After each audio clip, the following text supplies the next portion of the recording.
For the past few years I have done a 10 books I need to read this year or they'll be unhauled.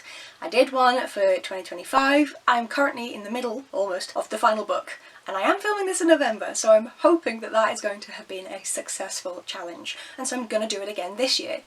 But I thought it would be interesting because I selected 10 books that I thought were the oldest on my TBR. And then I realised that I have now actually gotten through my TBR enough that I have digital records of how old the books are for all of them bar one, and I know where that one came from. That is my copy of the Bible that I was given when I was in year 4 in English school levels. So I know where that one came from, it's not on the TBR.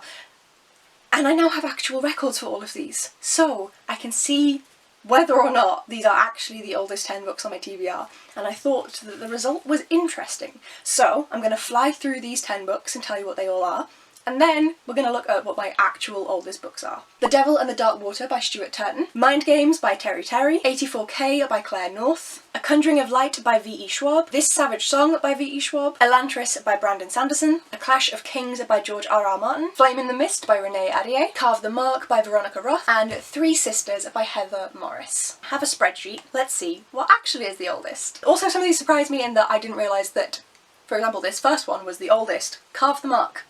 This is the oldest book on my TBR other than the Bible, and this I've had since May 2018. I won this and The Fates Divided in a Fairy Loot giveaway.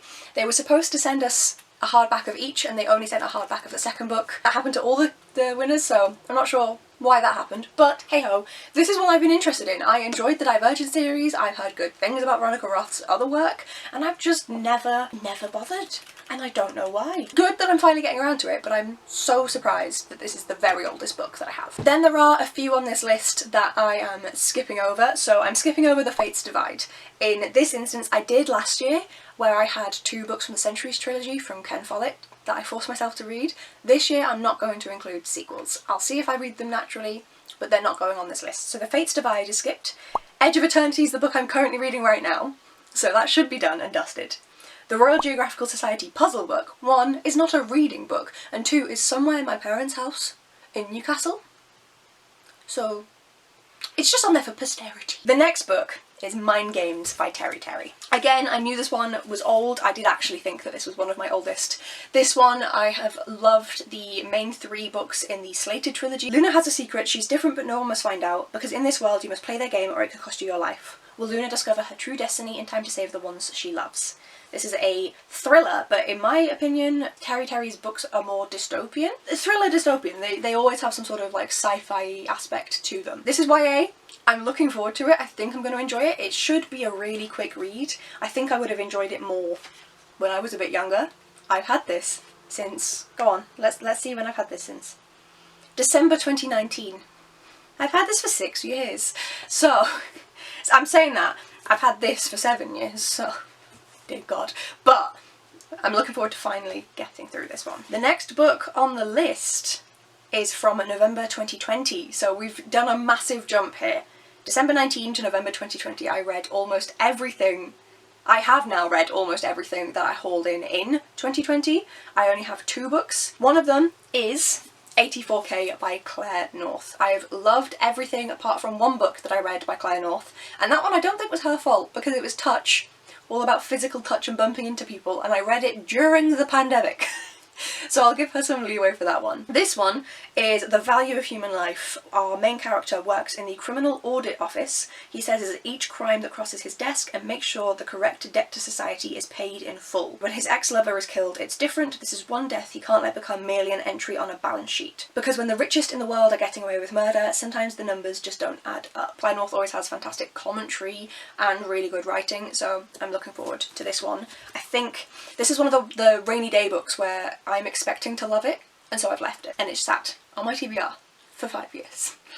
The next book on the list is actually The Girl in the Steel Corset, but I have that on my December TBR. I'm filming this early November, so I'm not including it on the 10 because this should be read in December. If I don't, I will include it on an unofficial must-read list, but it's on my TBR. Then, you can barely read this, but the next book is one of the ones I already thought should be there, and that is A Conjuring of Light by V.E. Schwab.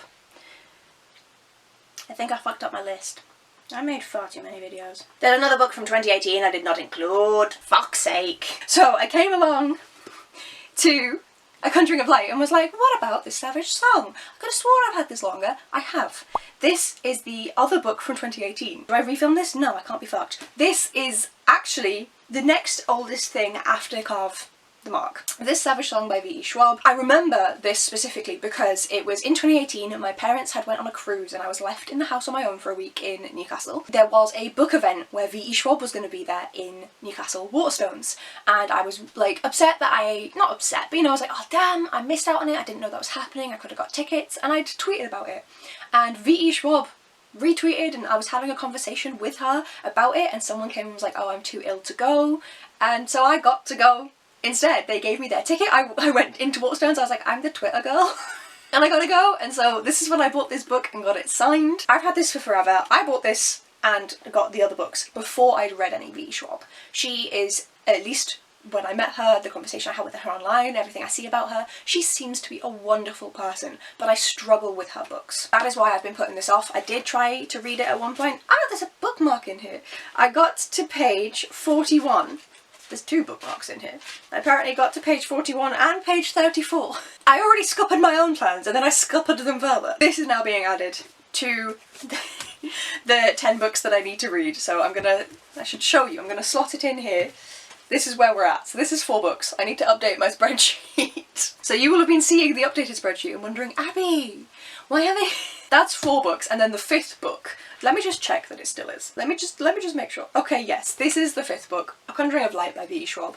This was sent to me from an unhaul from the wonderful Eleanor, from Eleanor Niquiter. I will have everyone linked down below that I mentioned. I've read the first 2 books. The struggle with this one is I think the plot is really good. I think it's really well written and well crafted. I just don't care. And so I've been putting off reading this 670 page book. But I know I want to read it. I don't just want to unhaul it, I want to finish out the trilogy. I know more have been released, I'm not doing that. But I want to finish out the trilogy, so I best read it. There's 5, we've got halfway through. Okay, the next book, Devil and the Darkwater by Stuart. Turton. This was gifted to me by 2 people, my partner and also Caitlin from Letters from Kinraddy. I adored the seven Deaths of Evelyn Hardcastle. Bloody confusing, that book. I adored that one, and so when he came out with a new book, I knew I wanted to read it, and so I was gifted it and never read it. So I've not bought any of his new books because that felt dumb. I learnt from the V.E. Schwab scenario, apparently. This one, it's 1634 and Samuel Pepys, the world's greatest detective, is being transported to Amsterdam to be tried for a crime he may or may not have committed. But no sooner than the Sardam out to sea, than devilry begins to blight the voyage. Strange symbols appear on the sails, livestock are slaughtered, ominous whispers travel throughout the crowded decks, and then comes the first murder. With Pipps imprisoned in the depths of the ship, can his loyal bodyguard, Arent Hayes, solve the mystery before the ship descends into anarchy? It sounds so good, it sounds so good. This is another one that I've left because I think I'm going to love it, and so I'm like, oh, I'll pick it up at some point. I know I'm going to love that. Read it, read it. Ooh, okay, this one. I have a little stack over here of books that I just did not think were going to be on this list. And I did not realise I'd had A Man Called Ove by Fredrik Backman for so long. I've had this since September 2021. I should say, I didn't say for this one, I've had this since June 2021. So, I've had A Man Called Ove since September 2021. This one is much more reasonable as to why it's been on here for so long. So this was another gift from Caitlin from Letters from Kinraddy. However, we were going to buddy read it together. That was going to be the thing. And we've not had the chance because Caitlin has given birth and has a child. So we've not had the chance. She has barely had the chance to read anything, let alone do a buddy read. Is going on the list, Caitlin. I hope you understand. I feel bad, but I think if you know Caitlin, like, she's lovely. So I'm sure she will understand, but I would just like to read it. If not, then I will mention the 11th book on the list, and we'll do that instead. But, so I will mention 11, I'll have 11 in the list, but I would like to get to this one. I need to check in with Caitlin and see if she's fine with that. She probably is, because she doesn't have time to do a buddy read anymore. But it explains why this one has been on the TBR for so long. Ove is almost certainly the grumpiest man you'll ever meet. It's just about a sweet old man that looks like a grumpy little shit as far as I can tell, and apparently will make us cry. Wonderful. Then a book I 100% did not expect to be on this list. This is from December 2021. I thought that I'd gotten this much more recently. Like, I know that's not too far back, but this was a Christmas gift. I don't have the thing anymore, so I'll have to find the video and see who gave me it. But Rage of Dragons by Evan Winter. The Rage of Dragons. I had no idea I'd had this for this long. I thought I'd had this for like 3 years, not like 5.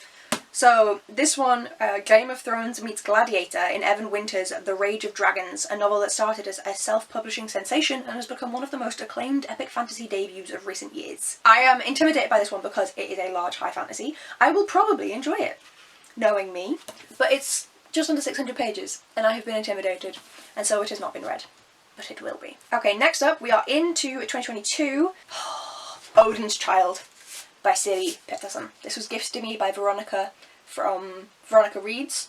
What Veronica? In my defence, I talk to her a lot, but she hasn't posted on YouTube in a while.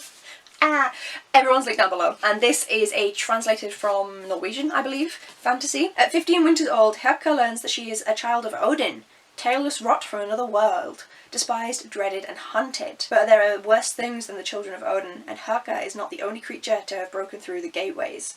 Ooh. So, Norse mythology. This sounds amazing. This one I've been intimidated by because it sounds amazing, it's a friend's recommendation, it's 600 pages long, but I think I'm going to love it. So, it's time. 2026 is time. That was the 9th book, so we have 1 and a bit more to go through. The final one, actually, on this list of 10 is Dreams of Gods and Monsters by Laini Taylor. Another one that I hadn't realised I'd had for this long. This is the 3rd and final book.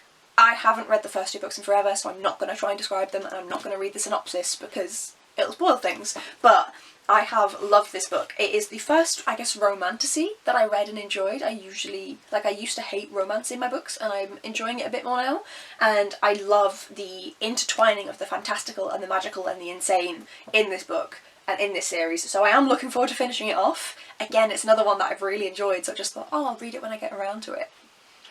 So, that is 10. Then 11 becomes complicated even more than it is.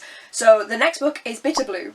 That is on my December TBR. Winterkeep, that's the sequel to Bitter Blue. So then we finally get to the actual 11th book, and that is Elantris by Brandon Sanderson. This was gifted to me by the wonderful Renee Reads. I will not be purchasing anything from Sanderson myself.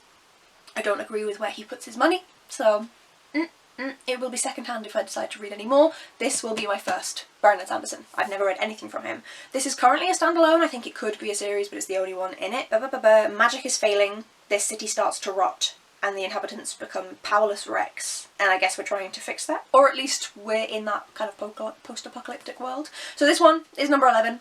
It probably won't be read as part of this, but it's vibing out there. So I will then re-mention 3 that I thought were on there and were not. 3 Sisters by Heather Morris. I did not realise it was not that old. Flame in the Mist by Renee Ahdieh. I think I got confused because the book is old, but I've not had it for that long, and it was an unhaul from Olivia Savannah, so I just didn't realise. And then A Clash of Kings by George R.R. Martin. I did not realise that my dad hadn't gifted it to me until much later. It's in the list. He gave it to me in December 2022, so it's not far off. It could be in the next one, depending on what I read in 2026. But yes, Game of Thrones was not gifted to me until then. This is the only book my dad's ever kept in his life. He reads a lot, not as much as me, but a lot, and every single book that he reads he gets rid of. And the only books I have ever seen him not get, like, he's a huge Man United fan. He got rid of the Alex Ferguson autobiography, but he kept the entirety of Game of Thrones. And then, when I was old enough that he couldn't be told off by my mother for giving me these books, he was like, wonderful, read them. So I've read the first one. I will eventually get around to the rest. This one is obvious as to why I've been avoiding it. It is 900 pages, and the first one wasn't very easy to read when I read it. I have changed in my reading since then, so I think I will find this easier than I did. But yeah, this is not on the list. I thought I was going to be forcing myself through the second Game of Thrones book. No, what a surprising list. So I'll leave this off of it because that's just like a floating in the ether. But these are the 10 books that I need to read in 2026, or they will be getting unhauled. don't worry too much. The wonderful people who gifted me these, I managed all of the ones in 2025, so I'm hoping I can do the same in 2026. There are certain ones that I'm like, oh god, I need to read this, like Odin Child. I can't get rid of that, so I must read it. So I'm looking forward to these. It should be good to finally get through these. Quite an aesthetic stack as well. Let me know please down below in the comments, have you read any of these? Becca, I know you want me to love Schwab. I'm never going to love Schwab, but I'm reading 2 of her books, so take the compromise. Other than Becca, let me know what you've read, which ones you think I should read earlier on in the year versus ones that you think I should maybe leave for this time next year. I'm excited to delve into these. Ugh. It's so exciting making new reading plans for the next year. I don't usually do it this early in the year, but I'm just excited. Thank you so much for watching, folks. Subscribe if you'd like to see whether I do or do not manage these 10, and if I do in fact manage to read the final book of the 10 from 2025. And I will see you in the next video. Bye!